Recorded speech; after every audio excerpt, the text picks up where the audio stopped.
আজান মসজিদের ভেতর বা বাইরে দিতে হবে, দয়া করে জানাবেন। আজান যেখানে দিলে শোনা যায় সেখানে দিতে হবে, যেখানে দিলে মানুষ হাজির হয় সেখানে দিতে হবে।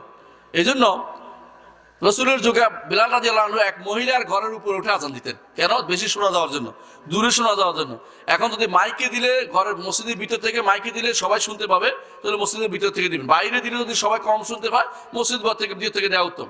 আর যদি মাইকে না দিয়ে এমনি মুখে দেন, নিশ্চয়ই বাইরে দিলে উত্তম, বাইরে দিবেন। অর্থাৎ শোনানো উদ্দেশ্য, আজান শোনানো উদ্দেশ্য, এটা খেয়াল রাখবেন। এটাকে বলা হয় যে মাসালে মুরসালা, যেটা যেটা উত্তম সেটা করতে হবে আপনাকে।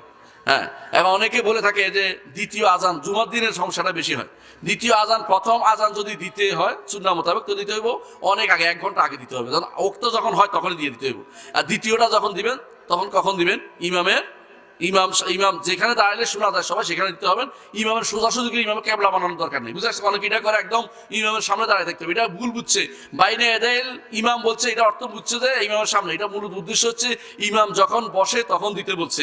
এটা বুঝছে যে ইমামের সামনে একবার আমরা দাঁড়িয়ে থাকতে হবে। আর ওই বুঝার ভুল, আর না বুঝলে অনেকেই ভুল করে অর্থ মাসালার মধ্যে।